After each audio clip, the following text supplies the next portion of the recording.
اور وہاں پہ وہ نشانیاں ہم نے دیکھنی ہیں، وہ ہم نے جاننا ہے، پہلے عمرہ کرنا ہے، اس کے بعد پھر انشاءاللہ تعالی حج کے مراحل بھی آئیں گے، وہ ساری چیزیں ہماری نظر کے سامنے گزریں گی، وہ ساری بینات ہمارے سامنے گزریں گی، وہ ہم مقام ابراہیم بھی دیکھیں گے، ہم جو ہے وہ حجر اسود بھی دیکھیں گے، ہم جو ہے وہ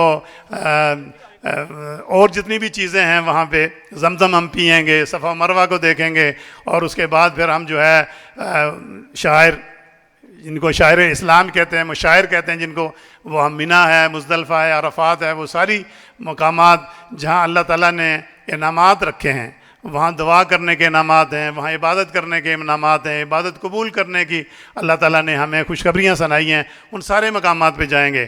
تو یہ چیز اللہ تعالیٰ نے ہمیں اس میں بتائی ہے کہ یہ ان اول بیت وضع للناس للذی ببکۃ مبارکا وہدی للعالمین فیہ آیات بینات مقام ابراہیم، مقام ابراہیم ہے وہی مقام جہاں امام سب کھڑے ہو کے نماز پڑھتے ہیں، جو بھی کعبہ کے اندر نماز ہوتی ہے وہ مقام ابراہیم کے پیچھے مصلی بچھتا ہے، وہاں پہ امام کھڑے ہوتے ہیں اور پوری دنیا کے مسلمان جو ہے اس کی طرف رجوع کرتے ہیں، اس کی طرف رخ کر کے نماز پڑھتے ہیں۔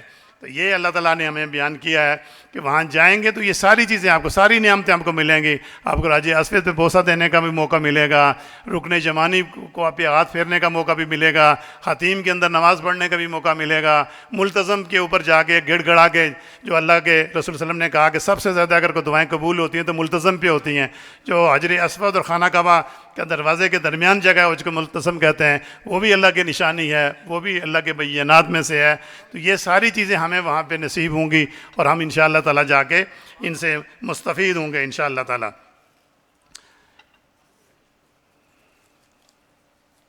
اب قرآن مجید کی سورہ آل عمران کی آیات ہیں جو حج سے متعلق آیات ہیں، ان کی میں تلاوت کرتا ہوں، ترجمہ پیش کروں گا۔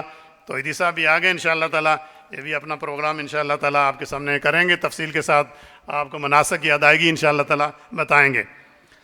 اعوذ باللہ من الشیطان الرجیم، بسم اللہ الرحمن الرحیم، وَأَتِمُّوا الْحَجَّ وَالْعُمْرَةَ لِلَّهِ فَإِنْ أُحْصِرْتُمْ فَمَا اسْتَيْسَرَ مِنَ الْهَدْيِ وَلَا تَحْلِقُوا رُؤُوسَكُمْ حَتَّى يَبْلُغَ الْهَدْيُ مَحِلَّهُ فمن كان منكم مريضا أو به أذى من رأسه ففدية من صيام أو صدقة أو نسك فإذا أمنتم فمن تمتع بالعمرة إلى الحج فما استيسر من الهدي فمن لم يجد فصيام 3 أيام في الحج و7 إذا رجعتم تلك 10 كاملة ذلك لمن لم يكن أهله حاضر المسجد الحرام واتقوا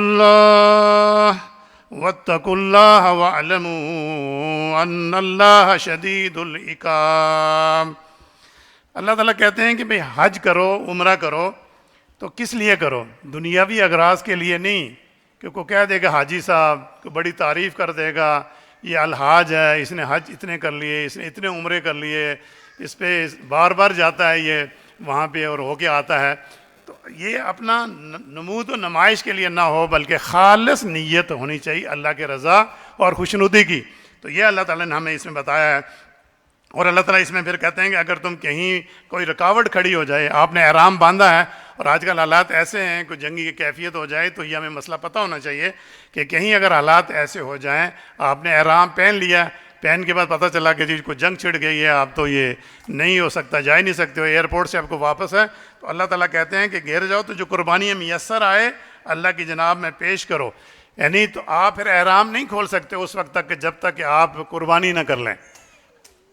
ہمارے جو امام ابو حنیفہ ہیں وہ یہ کہتے ہیں کہ قربانی آپ کی مکے میں ہونی چاہیے، حرم کی حدود کے اندر آپ ایک جانور قربان کریں، آپ کو نظر آ رہا کہ حالات ایسے ہیں کہ نہیں جا سک رہے، احرام اس وقت کھولیں گے جب ایک قربانی دے دیں گے، بکرا وہاں پہ آپ قربان کریں، جو بھی جانور آپ قربان کرنا چاہتے ہیں وہاں کسی کو کہیں تو آپ حرم کی حدود میں اندر بکرا ذبح ہو، جانور ذبح ہو، اور اس کے بعد آپ اپنا احرام کھولیں۔ اگر وہ ایسا ممکن نہیں ہے تو پھر جو ہے کیا کریں؟ پھر تو کچھ تو ہمارے ائمہ کہتے ہیں کہ آپ یہاں بھی کر سکتے ہیں، امام مالک امام شافعی کی رائے ہے کہ آپ جس جگہ بھی آپ احرام کھول رہے ہیں اس جگہ بھی آپ قربانی کر سکتے ہیں، لیکن امام صاحب کہتے ہیں ہمارے امام ابو حنیفہ کہ یہ جو قربانی ہے یہ مکے کے اندر ہونی چاہیے۔ تو اللہ تعالیٰ کہتے ہیں کہ یہ کرو۔ اور پھر اگر جو ہے اس کے بعد دوسری بات یہ بتائی جا رہی ہے کہ اگر حالات پھر نارمل ہو جائیں، پھر دوبارہ تم اگر اس سال نہیں دوسرے سال جاؤ تو اس کی قضا عمرہ ہو یا حج اس کی تو وہ کرنی پڑے گی دوبارہ آپ کو۔ پھر جب جاؤ گے تو پھر جب جا کے تو پھر اگر آپ نے عمرہ کر لیا تو اس کے بعد کہا جا رہا ہے کہ جی آپ کیا کریں، احرام اتار دیں اور اتار کے پھر آپ کپڑے پہن لیں، اور جب حج کے لیے جائیں گے تو پھر آپ کیا کریں، پھر آپ احرام پہنیں۔ اس کو کیا کہتے ہیں، حج تمتع۔ 3 قسم کے حج ہیں، ایک حج تمتع ہے، حج قران ہے، اور حج افراد ہے۔ تو جو ہمیں یہ سہولت دی گئی ہے باہر سے جتنے لوگ جاتے ہیں کہ وہ چاہیں تو یہاں سے احرام پہن کے جائیں، عمرہ کریں، عمرے کا فائدہ اٹھا لیا، اس کے بعد احرام اتار کے نارمل کپڑے پہن لیں اور جتنے دن مکے کے اندر ہیں حرم میں جائیں آئیں عبادت کریں۔ پھر حج پہ جس دن جانا ہے 8 ذی الحج کو تو پھر اپنے کمرے سے، اپنے ہوٹل سے، اپنی رہائش گاہ سے احرام باندھیں اور سیدھا مینا چلے جائیں، مینا سے پھر عرفہ چلے جائیں۔ پھر جو ہے وہ دوبارہ حرم آ کر احرام پہننے کی ضرورت نہیں ہے۔ تو پھر یہ بتایا جائے اگر تم حج تمتع کرتے ہو تو پھر کیا کرنا ہے، پھر قربانی آپ نے کرنی ہے، وہیں پہ قربانی کرنی ہے، حج کے بعد 10 ذی الحج کو قربانی کرنی ہے۔ پھر اللہ تعالیٰ کہتے ہیں کہ اگر کسی کو قربانی میسر نہیں ہے اور اس کے پاس وسائل نہیں ہیں تو پھر کیا کرے، 10 روزے رکھے، 3 روزے رکھے 9 ذی الحج سے پہلے، 7 روزے واپس گھر پہنچ کے پھر رکھے۔ 10 روزے پورے کرے گا، قربانی نہیں کرنا چاہتا تو نہیں کرے۔ لیکن الحمدللہ اللہ کا شکر ہے کہ آج ہر بندہ صاحب استطاعت ہے اور قربانی کرنے میں کوئی اس کو مشکل نہیں ہے، تو لہٰذا سارے لوگ جو ہے قربانی کرتے ہیں ہم۔ اور اس دفعہ قربانی کے حوالے سے بھی آپ کو بتائیں گے، پہلے قربانی ہم اپنی مرضی سے کرتے تھے، اس سال قربانی سعودی حکومت نے لازم کر دی ہے کہ اس کا جو ادارہ ادائی ہے وہ قربانی کرے گا۔ ہم سب نے اس کو پیمنٹ ہماری اکاؤنٹ سے انہوں نے کاٹ لیا ہے قربانی، اور وہ ایک ٹائم دیں گے، انہوں نے کہا جی ٹائم ہم آپ کو دیں گے، آپ کا بے شک وہ سٹاف آنا چاہے، وہ آئے اس کے سامنے قربانی کرنا چاہیے، وہ ترتیب بہرحال بعد میں آپ کو میں بتاؤں گا کہ کیسے ہوگی۔ تو لہٰذا یہ قربانی ساری سعودی گورنمنٹ اس دفعہ سے کرے گی اور سارے افراد کی طرف سے قربانی ہوگی۔ جو بھی لوگ باہر سے جا رہے ہیں سب کا حج تمتع ہے، کسی کا بھی حج جو ہے وہ قران یا نہیں ہے۔ قران یہ ہوتا ہے کہ آپ حج اور عمرے کا جو احرام ہے وہ ایک ہی نیت میں باندھتے ہیں، حج اور عمرے کا، کیونکہ ہمارا سفر زیادہ ہوتا ہے، پھر دن بھی زیادہ ہوتے ہیں، تو ایسا ہو نہیں سکتا کہ ہم آج احرام پہنیں اور 10 دن تک احرام یا 15 دن تک احرام پہن کے رکھیں۔ اسی لیے اللہ تعالیٰ نے ہمیں یہ سہولت دی ہے کہ ہم حج تمتع کرتے ہیں، تو ہم ایک احرام جا کے کھول دیتے ہیں، دوسرا احرام حج کے موقع پہ ہم پہنتے ہیں۔ تو اللہ تعالیٰ کیا کہتے ہیں یہاں بھی، اللہ تعالیٰ نے کیا کہا، اللہ تعالیٰ یہاں بھی کہتے ہیں کہ وَاعْلَمُوا أَنَّ اللَّهَ شَدِيدُ الْعِقَابِ، جان لو کہ اللہ تعالیٰ کہتے ہیں کہ میرا عذاب بڑا سخت ہے، میں جو ہدایات دے رہا ہوں اس پہ سختی سے عمل کرنا ہے، اسے دائیں بائیں ہونا ہے تو پھر اسے بچ نہیں سکو گے، لہٰذا اسے یعنی سخت سزا دینے والا ہوں میں۔ میری جو حرمت ہے، میری جو ہدایات ہیں اس کے اوپر عمل کرنا ہے، اس کے علاوہ نہیں۔ الحج اشہر معلومات فمن فرض فیہن الحج فلا رفث ولا فسوق ولا جدال فی الحج وما تفعلوا من خیر یعلمہ اللہ وَتَزَوَّدُوا فَإِنَّ خَيْرَ زَادِ التَّقْوَىٰ وَاتَّقُونِ يَا أُولِي الْأَلْبَابِ۔ بڑی اہم ہدایات ہیں اس میں جسے اکثر ہم نظر انداز کرتے ہیں۔ اللہ تعالیٰ فرماتے ہیں کہ حج کے مہینے سب کو معلوم ہیں، جو شخص ان مقررہ مہینوں میں حج کی نیت کرے اسے خبردار رہنا چاہیے۔ کہ کیا خبردار رہنا چاہیے؟ کہ حج کے دوران میں اس سے کوئی شہوانی فعل، کوئی بد عملی، کوئی لڑائی جھگڑے کی بات سرزد نہ ہو۔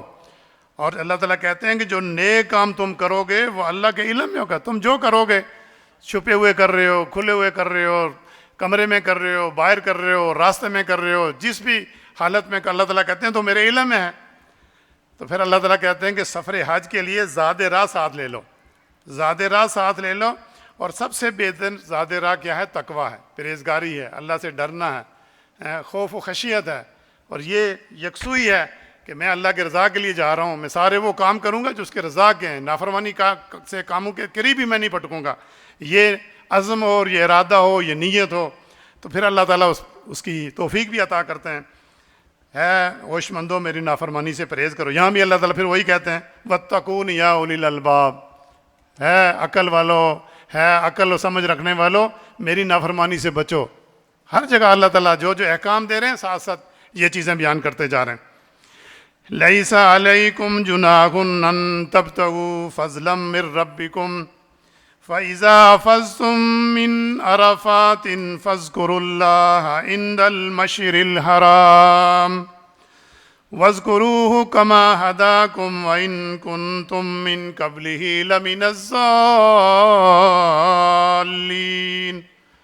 پھر اللہ تعالیٰ کیا کہتے ہیں؟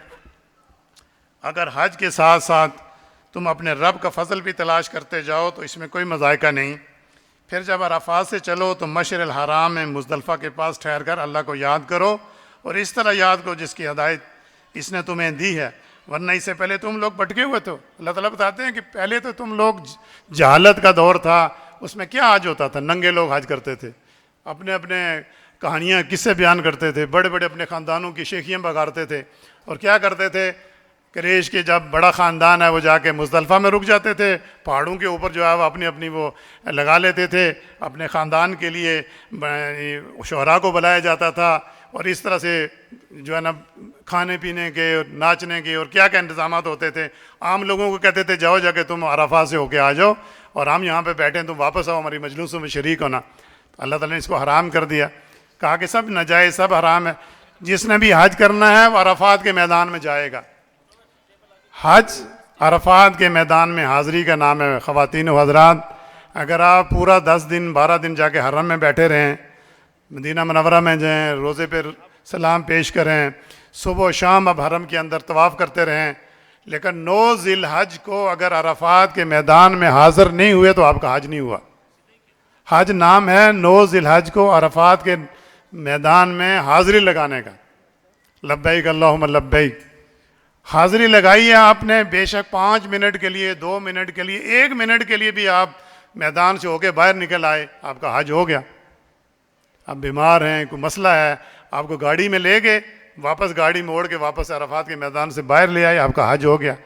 لیکن اگر عرفات کے میدان میں نہیں گئے، کہیں باہر آپ بیٹھے رہے، آج آپ پہ فرض ہے تو آپ کا حج نہیں ہوا، آپ کو دوبارہ حج کرنا ہے. تو اس لیے اللہ تعالیٰ نے بتایا کہ عرفات کے میدان میں جاؤ گے تو حج ہوگا بھائی، اس کے علاوہ حج نہیں ہوگا. تو مینا کی وادیوں میں جا کے اپنی مجلسیں بناؤ اور مزدلفہ میں مجلسیں منعقد کرو، کوئی حج نہیں ہوگا. حج ہوگا عرفات کے میدان میں. لہٰذا انشاءاللہ وہ ابھی بتائیں گے مولانا آپ کو کہ 9 ذی الحج کو کیا کام کرنے ہیں وہاں پہ. اور انشاءاللہ تعالیٰ پھر آگے اللہ تعالیٰ کہتے ہیں ثم افیضوا من حیث افاض الناس واستغفروا اللہ ان اللہ غفور الرحیم. میں مختصر آگے چلتا جا رہا ہوں تاکہ ٹائم جو ہے وہ کم ہے. پھر جہاں سے اور سب لوگ پلٹتے ہیں وہیں سے تم بھی پلٹو اور اللہ سے معافی مانگو، یقیناً معاف کرنے والا اور رحم فرما. اللہ تعالیٰ نے کہا کہ جو جہالت میں اندر جاہلیت میں کام کر لیے ہیں اس پہ معافی مانگتے رہو. کوئی بھول چوک میں کر لیے تو معافی مانگو، اللہ معاف کرنے والا ہے. لیکن یہ انداز، یہ جہالت کا انداز ہے، جاہلیت کا انداز ہے، یہ ٹھیک نہیں ہے جو تم پہلے اختیار کیا ہوا تھا تم نے. فَإِذَا قَضَيْتُم مَّنَاسِكَكُمْ وَاذْكُرُوا اللَّهَ كَذِكْرِكُمْ آبَاءَكُمْ أَوْ أَشَدَّ ذِكْرًا فَمِنَ النَّاسِ مَن يَقُولُ رَبَّنَا آتِنَا فِي الدُّنْيَا وَمَا لَهُ فِي الْآخِرَةِ مِنْ خَلَاقٍ. اللہ تعالیٰ کہتے ہیں پھر جب اپنے حج کے ارکان ادا کر چکو تو جس طرح پہلے اپنے آباء و اجداد کا ذکر کرتے تھے اس طرح اللہ کا ذکر کرو، اور اس سے بھی بڑھ کر اللہ کا ذکر کرو. مگر اللہ کو یاد کرنے والے لوگوں میں بھی بہت فرق ہے. ان میں سے کوئی تو ایسا ہے جو کہتا ہے کہ ہمارے رب ہمیں دنیا ہی دے دے، بس دنیا مانگتے ہیں. ان کو آخرت کی پتہ ہی نہیں ہے کہ آخرت میں بھی جانا ہے، دوسری زندگی بھی ہے. اللہ تعالیٰ کہتے ہیں ان کے لیے کوئی ایسا نہیں ہے. دیکھیں نا آج یورپ، امریکہ، مغرب، اللہ تعالیٰ نے دنیا بھر کے دی، دنیا مانگ رہے ہیں، محنت کر رہے ہیں، اور جو بھی اس کے لیے لوازمات ہیں وہ بروع کر لاتے ہیں. اللہ تعالیٰ نے بھرپور انداز میں پوری دنیا ان کو دی ہے، کسی چیز کی کمی ہے؟ کچھ نہیں ہے. دنیا مانگ رہے، دنیا دی ہے. لیکن اللہ کہتے ہیں آخرت میں ان کا کوئی مقام نہیں ہے. آخرت میں مقام کن کا ہے؟ پھر اللہ تعالیٰ کہتے ہیں وَمِنْهُم مَّن يَقُولُ رَبَّنَا آتِنَا فِي الدُّنْيَا حَسَنَةً وَفِي الْآخِرَةِ حَسَنَةً وَقِنَا عَذَابَ النَّارِ. یہ اللہ تعالیٰ کہتے ہیں. پھر کوئی لوگ ایسے بھی ہیں اللہ تعالیٰ کہتے ہیں کہ جو کیا کہتے ہیں ہے ہمارے رب ہمیں دنیا بھی بھلائی دے اور آخرت میں بھی بھلائی دے. کیا مانگنا چاہیے اللہ سے؟ ربنا آتنا فی الدنیا حسنہ وفی الآخرۃ حسنہ. مسلمان کیا کرتے ہیں؟ دنیا بھی مانگتے ہیں اور آخرت بھی مانگتے ہیں، اور آخرت اسے بڑھ کے مانگتے ہیں، اور اس کے لیے محنت بھی کرتے ہیں، مشقت بھی کرتے ہیں، اللہ کے قربت حاصل کرنے کی کوشش کرتے ہیں، اس سے تعلق مضبوط بنانے کی کوشش کرتے ہیں، وہ سارے وسائل بروکار لاتے ہیں. تو اللہ تعالیٰ کہتے ہیں کہ ایسے لوگوں کو پھر میں دنیا بھی دیتا ہوں اور آخرت بھی دیتا ہوں. پھر اللہ تعالیٰ آگے کہتے ہیں اولئک لہم نصیب مما کسبوا واللہ سریع الحساب. اللہ تعالیٰ کہتے ہیں ایسے لوگ اپنی کمائی کے مطابق دانوں جگہ حصہ پائیں گے. جو میں نے کہا نا، جو یہ دعا کرتے ہیں ربنا آتنا فی الدنیا حسنہ وفی الآخرۃ حسنہ، اللہ تعالیٰ کہتے ہیں اولئک نصیب مما کسبوا واللہ سریع الحساب. اور اللہ تعالیٰ کہتے ہیں کہ اللہ حساب چکانے میں کچھ دیر نہیں لگتی، اس کو کوئی دیر نہیں لگتی اس کو. وَاذْكُرُوا اللَّهَ فِي أَيَّامٍ مَّعْلُومَاتٍ. یہ کہا نا کہ آپ حج کے ارکان پورے کر چکے. حج کے ارکان کتنے ہیں؟ 3 ارکان ہیں. احرام باندھنا ہے، عرفات کے میدان میں جانا ہے، اور طواف زیارہ کرنی ہے. 3 ارکان حج کے ہیں. اس کے بعد واجبات ہیں، سنتے ہیں، وہ ساری چیزیں. لیکن ان میں سے کوئی ایک چیز بھی چھوٹے گی تو آپ کا حج نہیں ہے. اس کا کوئی بکرا یا دمبا یا جانور ذبح کر کے اس کی تلافی نہیں کی جا سکتی. یہ 3 فرائض ہیں حج کے، یہ ادا ہوں گے. ان میں سے کوئی ایک بھی رہے گا آپ کو دوبارہ حج کرنا ہے. تو اس لیے اللہ تعالیٰ کہتے ہیں کہ یہ 3 ارکان آپ نے ادا کر دیے، تو پھر کیا کرنا ہے آپ نے؟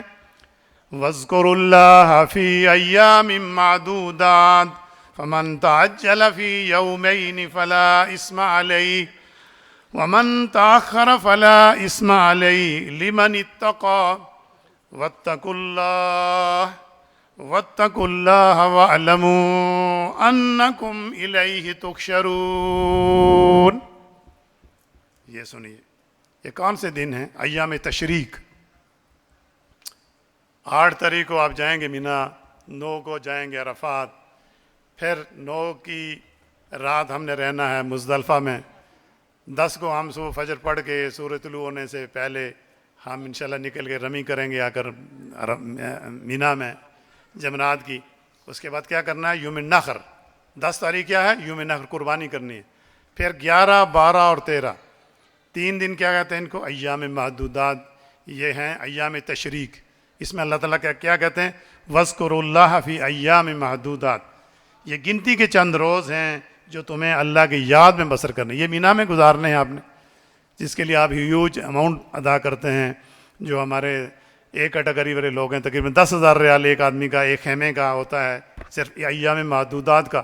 8 تاریخ کا اور پھر 11، 12 اور 13 تاریخ کا 3-4 دن کا 10,000 ریال ادا کرتے ہیں، جس میں آپ کا ایک بیڈ ہوتا ہے، جس میں کھانا پینا ہوتا ہے، اے سی ہے، باقی ضروریات ہیں. اسی طرح جو میرے ڈی کیٹیگری کے ساتھی ہیں، تقریباً 5,000 4,500 5,000 کے قریب ان کی اماؤنٹ ہے جو ان دنوں کے لیے ہوتی ہے، جو ادا کرتے ہیں، جو حلال کمائی سے ادا کرتے ہیں.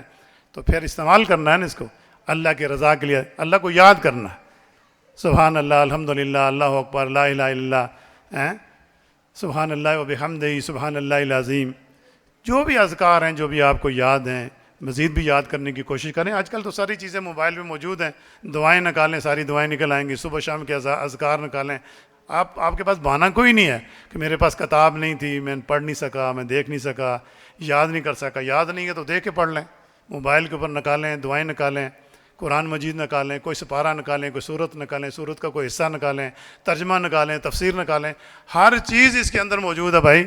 سائے ستہ کی 6 حدیث کی کتابیں تفسیر کے تشریح کے ساتھ موجود ہیں، ترجمے کے ساتھ موجود ہیں. قرآن مجید پورے کا پورا کئی تفاسیر موجود ہیں. جدید جو ہے وہ تفاسیر بھی ہیں، قدیم تفاسیر بھی ہیں. ہر چیز اس موبائل کے اندر موجود ہے. تو اس کے باوجود بھی اگر ہم اسے استفادہ نہ کریں، اللہ کی طرف نہ پلٹیں، تو پھر کس کا پھر نقصان ہے، کس کا گھاٹا ہے. تو اس لیے میرے بھائیوں، یہ اللہ تعالیٰ کہتے ہیں کہ یہ ایام ہیں، آپ نے کیا کرنا ہے؟ ان میں میرا ذکر کرنا ہے. تو ہم 11 کو وہاں رہیں گے، 12 کو رہیں گے. اور پھر اللہ تعالیٰ کہتے ہیں کہ اگر تیسرا دن فَمَن تَعَجَّلَ فِي يَوْمَيْنِ فَلَا إِثْمَ عَلَيْهِ وَمَن تَأَخَّرَ فَلَا إِثْمَ عَلَيْهِ. اللہ کہتے ہیں کہ 2 دن رہنا چاہو تو تب بھی اجازت ہے، تیسرے دن رہنا چاہو تو نہیں رہنا چاہتے، آنا چاہتے ہو تو کوئی حرج نہیں، آ سکتے ہو. بشرطے کہ آپ نے جو دن وہاں گزارے ہیں تقوی کے ساتھ گزارے ہیں، اللہ کے ذکر کے ساتھ گزارے ہیں، تو 2 دن ہی کافی ہیں۔ تیسرے دن تم واپس لوٹ آؤ، تم وہاں کی سختی برداشت نہیں کر سکتے ہو تو آ جاؤ واپس اپنی رہائش پہ آ جاؤ، اس کی اجازت اللہ تعالیٰ نے دی ہے۔ تو یہ جو مینا کے دن ہیں ان میں جا کر گپ شپ نہیں لگانی ہے، آدھا آدھا گھنٹہ لوگ گھر بات کرتے رہتے ہیں، ادھر ادھر پھرتے رہتے ہیں، باہر سگریٹ پیتے رہتے ہیں۔ تو یہ وہ ویلی ہے جس ویلی میں اللہ کے رسول صلی اللہ علیہ وسلم نے 1,24,000 صحابہ کرام کے ساتھ قیام فرمایا اور یہ ایام ذکر میں گزارے، اور وہی ہدایت اللہ کے رسول نے کی ہے، وہی ہدایت ہمیں قرآن ہمیں بتاتا ہے کہ ذکر و اذکار کرو، قرآن پڑھیں، کوشش کریں کہ 2 3 4 سپارے ڈیلی آپ ختم کریں۔ یہ 2 دن 3 دن میں آپ 8 10 سپارے وہاں بیٹھ کے دیکھ کے پڑھ لیں، کوئی آیات یاد کر لیں، کوئی 2 4 5 صورتیں یاد کر لیں قرآن مجید کی۔ تو یہ وہاں پہ سارا جو علاقہ ہے، وہاں پہ جو پتھر ہیں، وہاں کی جو زمین ہے، وہاں کے جو درخت ہیں، وہاں جنڈ ہیں، وہ بھی چیزیں آپ کی ریکارڈ کر رہے ہیں نا، ان کے اوپر بھی نقش پڑھ رہے ہیں کہ ایک بندہ یہاں پنڈی سے آیا تھا اور اس نے یہاں پہ اللہ کی تکبیر کو بلند کیا تھا، وہ بھی محفوظ ہے۔ اللہ ان چیزوں کو بھی سامنے لانا چاہے تو لا سکتا ہے نا، اس کے لیے کسی چیز کی کمی تو نہیں ہے۔ تو وہاں بھی ذکر کریں۔ ان کیمپوں کے اندر ہماری باجماعت نماز ہوتی ہے، کوشش کریں باجماعت نماز کے اندر شامل ہوں۔ ہم کھانا کھائیں گے، سوئیں گے بھی، اور اسی میں نماز جماعت کے ساتھ بھی پڑھیں گے، درس و تدریس بھی ہوگی، ذکر اذکار بھی کریں گے، ہمارے ساتھ بھی کریں، انفرادی طور پہ بھی کریں۔ تو یہ جو دن ہیں انشاءاللہ تعالیٰ تفصیل سے آپ کو بتائیں گے توحیدی صاحب کہ ان دنوں میں آپ نے کیا کرنا ہے۔ قرآن مجید کی آیت کے حوالے سے میں نے مناسب سمجھا کہ آپ کو بتا دوں کہ تاکہ آپ کے ذہن میں رہے کہ کسی بزرگ نے نہیں فرمایا کہ یہ کریں، یہ اللہ کا قرآن ہمیں کہتا ہے کہ یہ کام آپ نے وہاں کرنا ہے۔ تو یہ اللہ تعالیٰ نے ساری باتیں ہمیں بتائی ہیں کہ اس طرح سے ہم نے گزارا کرنا ہے، سفر جو کرنا ہے، مینا جانا ہے، عرفہ جانا ہے، مزدلفہ جانا ہے، مکہ جانا ہے تو کیا کرنا ہے۔ تو انشاءاللہ تعالیٰ پہلا مرحلہ عمرے کا ہے، عمرے کے بعد پھر حج کے مناسک کی ادائیگی ہے۔ تو انشاءاللہ یہ تعلیم انشاءاللہ جاری رہے گی، مینا کے اندر بھی، عرفات کے اندر بھی، عزیزیہ میں جب آپ لوگ جائیں گے، مکہ میں جائیں گے، میں انشاءاللہ آپ کے ساتھ ہوں۔ انشاءاللہ تعالیٰ کوشش کریں گے کہ ہم سے 2 3 دن پہلے پھر اس طرح کے پروگرام ہم کرتے رہتے ہیں تفصیل کے ساتھ۔ ابھی آپ کو جو ہے نا خال چیزیں آپ کو بتائی ہیں تاکہ آپ کے ایک ذہن میں ایک نقشہ رہے تفصیل کے ساتھ حج کے مناسک کی ادائیگی کیسے، کس طرح۔ جس دن جائیں گے 2 دن پہلے ہم پھر بیٹھ کے ان چیزوں کو رپیٹ کریں گے انشاءاللہ تعالیٰ، اور پھر مل جل کے ہم کوشش کریں گے کہ ہمارا یہ مبارک سفر جو ہے وہ اللہ تعالیٰ کی رضا اور خوشنودی کے سفر ہو، اور اس کے نتیجے میں جو ہمارا مقصد ہے وہ ہم حاصل کرنے میں کامیاب ہوں۔ اللہ تعالیٰ ہمارے اس سفر کو کامیاب بنائے، اور ہماری غلطیوں کو، توہین لفظیوں کو اللہ تعالیٰ صرف نظر رکھے اس حوالے سے، اور ہمیں کسی پکڑ میں نہ اللہ تعالیٰ لائے۔ اور انشاءاللہ تعالیٰ پھر اس کے بعد دوبارہ پھر حاضر ہوں گا میں، جو انتظامی امور ہیں، کیسے جانا ہے، کیا کرنا ہے، اس حوالے سے انشاءاللہ گزارشات آپ کے سامنے رکھیں گے۔ تو ابھی آپ عمرے کے جو ادائیگی ہے، پھر حج کی ادائیگی ہے، اس حوالے سے انشاءاللہ تعالیٰ ابھی پریزنٹیشن آپ کے سامنے دیتے ہیں۔ مائک ہے؟ یہ رکھو ادھر۔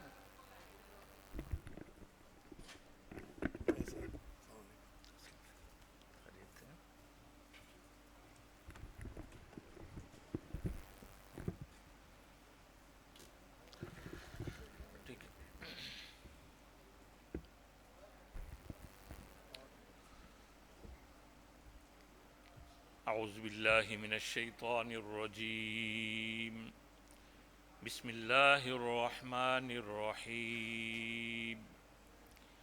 ان اول بیت وضع للناس للذی ببکۃ مبارکا وہدی للعالمین، صدق اللہ العظیم۔ ان اللہ وملائکتہ یصلون علی النبی یا ایہا الذین آمنوا صلوا علیہ وسلموا تسلیما۔ اللہم صل علی محمد وعلی آل محمد کما صلیت علی ابراہیم وعلی آل ابراہیم انک حمید مجید۔ اللہم بارک علی محمد وعلی آل محمد کما بارکت علی ابراہیم وعلی آل ابراہیم انک حمید مجید۔ انتہائی قابل احترام عازمین حج، معزز بزرگوں، بھائیوں اور معزز خواتین اسلام، السلام علیکم ورحمۃ اللہ وبرکاتہ۔ میں آپ سب کو مبارکباد پیش کرتا ہوں کہ اللہ تبارک و تعالیٰ نے آپ کا انتخاب کیا۔ دنیا میں اربوں انسان رہتے ہیں اور تمام دنیا میں سے اللہ تعالیٰ نے اپنے مرکز بیت اللہ میں کس کس کو بلانے کے لیے منتخب کیا، آپ ان میں شامل ہیں، اور یہ بہت بڑی سعادت ہے۔ اس پر جتنا شکر ادا کریں کم ہے، تو اس پر اللہ تعالیٰ کا بہت بہت شکر کریں اور اللہ تعالیٰ سے خوب دعائیں مانگیں کہ جس طرح سے اللہ تعالیٰ نے آپ کا انتخاب کیا ہے کہ آپ اس کے مہمان بن جائیں، تو پھر اللہ تعالیٰ آپ سب کے لیے یہ سفر بھی آسان کر دے، اور جو عبادات آپ ادا کرنا چاہتے ہیں اللہ تعالیٰ آپ کو بہت ہی اچھے طریقے سے ٹھیک ادا کرنے کی توفیق نصیب فرمائے۔ میں نے یہ آیت تلاوت کی ہے، اور اس سے پہلے محترم فاروقی صاحب نے بہت تفصیل کے ساتھ اس حوالے سے آپ کے سامنے بات رکھی ہے۔ صرف اتنی سی بات آپ کے سامنے عرض کروں کہ اللہ تبارک و تعالیٰ نے ہم سب کو اپنی عبادت کے لیے دنیا میں پیدا کیا ہے، اور عبادت کے لیے سب سے پہلا گھر جو اللہ تعالیٰ نے دنیا کی تخلیق کے بعد بنایا، تو یہ پہلی تعمیر ہے، پہلی کنسٹرکشن ہے۔ اللہ تعالیٰ نے اپنے گھر کی تعمیر فرمائی فرشتوں سے، اور اس کو فرمایا للذی ببکہ تھا۔ یہ جو پہلا گھر ہے جس کی تعمیر فرمائی یہ بکہ میں ہے۔ تو دو نام مشہور ہیں اور دونوں کا ذکر آتا ہے، ایک ہے مکہ اور ایک ہے بکہ۔ تو بکہ سے مراد وہ زمین ہے کہ جس پر بیت اللہ کی تعمیر ہوئی ہے، بیت اللہ کے اندر کی جو زمین ہے یہ بکہ ہے، اور ایک ہے مکہ، اس کے اطراف میں یہ پورا کا پورا شہر ہے کہ جہاں آپ جائیں گے، اور پھر منا ہے، مزدلفہ ہے، عرفات ہے، اور یہ سارے علاقے یہ سب کے سب مکہ ہے۔ تو مکہ اور بکہ، تو اللہ تبارک و تعالیٰ نے یہاں یہ ارشاد فرمایا کہ سب سے پہلا گھر جو لوگوں کی عبادت کے لیے بنایا گیا ہے یہ وہ ہے جو بکہ میں ہے، للذی ببکہ تھا۔ اور ساتھ یہ فرمایا مبارکن، برکتیں ہیں یہاں پہ۔ برکت کس کو کہتے ہیں کہ آپ عبادت تو مختصر کریں لیکن اجر آپ کو بہت زیادہ ملے۔ لہٰذا دنیا میں اور کوئی ایسی جگہ نہیں ہے کہ جہاں اتنی برکتیں ہوں، تو آپ اس مقام پر جا رہے ہیں۔ مثال کے طور پر صرف ایک برکت کو آپ دیکھ لیں کہ آپ یہاں فرض نماز ادا کر رہے ہیں، تو ظاہر ہے آپ کو ایک فرض ادا کر رہے ہیں، اللہ تعالیٰ آپ کو 10 فرضوں کا ثواب دے رہا ہے، اور ایک آدمی بہت اخلاص کے ساتھ پڑھ رہا ہے تو ایک فرض کا اجر کتنے کا مل رہا ہے؟ 20 کا، اور اخلاص سے پڑھ رہے 50 کا، اور اخلاص سے پڑھ رہے تو 100 کا، کرتے کرتے ایک نماز ادا کر رہے 700 نمازوں تک اللہ تعالیٰ اجر دے دیتا ہے بندے کو۔ لیکن مکہ میں ایسا نہیں ہے، وہاں آپ ایک نماز ادا کریں گے تو آپ کو 1,00,000 نمازوں کا اجر ملے گا، اور پھر وہ 1,00,000 تو وہ نمازیں جو آپ خود پڑھیں، انفرادی طور پر پڑھ لیں۔ آپ اگر جماعت کے ساتھ ادا کریں گے بیت اللہ میں، جہاں پہ لاکھوں انسان آپ کے ساتھ مل کر نماز ادا کریں گے، تو تب آپ کو پتہ چلے گا کہ ایک نماز کا اجر کتنا ہے۔ لہٰذا ایک حج کے اندر جتنی کمائی ہوتی ہے، کہ جتنا ثواب ملتا ہے، جتنی نیکیاں حاجی کماتا ہے، اس کا آپ تصور بھی نہیں کر سکتے۔ دنیا میں اور کسی جگہ یہ ممکن ہی نہیں ہے۔ اس لیے فرمایا مبارکہ، یہ وہ گھر ہے جو سب سے پہلے جس کی تعمیر ہو چکی ہے، مکہ مکرمہ میں ہے، اور برکتوں سے مالا مال ہے۔ اور دیکھیں کہ آپ وہاں پر 120 رحمتیں اللہ تعالیٰ کی بیت اللہ پر ایسی نازل ہوتی ہے ہر روز، جو دنیا میں اور کہیں پر بھی نہیں ہے۔ اس میں سے 60 رحمتیں ان لوگوں پر نازل ہو رہی ہوتی ہیں جو وہاں نماز پڑھ رہے ہوتے، طواف کر رہے ہوتے ہیں۔ جو طواف کر رہے ہوتے ہیں 60 رحمتیں ان کے لیے خاص ہیں، اور دنیا میں کہیں نہیں ہے وہ۔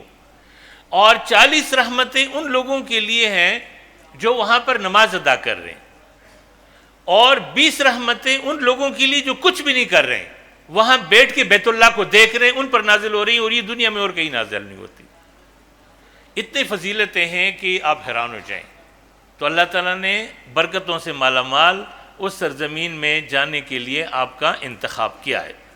اور ساتھ یہ فرمایا وَہُدًى لِلْعَالَمِينَ وَهُدًى لِلْعَالَمِينَ، یہیں سے گائیڈنس، رہنمائی تمام جہانوں کے لیے آئی ہے۔ آپ دیکھیں تمام دنیا میں انسان اربوں رہتے ہیں اور وہ زندگی کیسے بسر کریں، تو ان کو رہنمائی کہاں سے ملی ہے؟ مکہ اور مدینہ سے، تو وہیں قرآن نازل ہوا ہے۔ تو آپ جائیں گے تو قرآن کی سرزمین آپ کو نظر آئے گی۔ مکہ مکرمہ میں قرآن مجید کی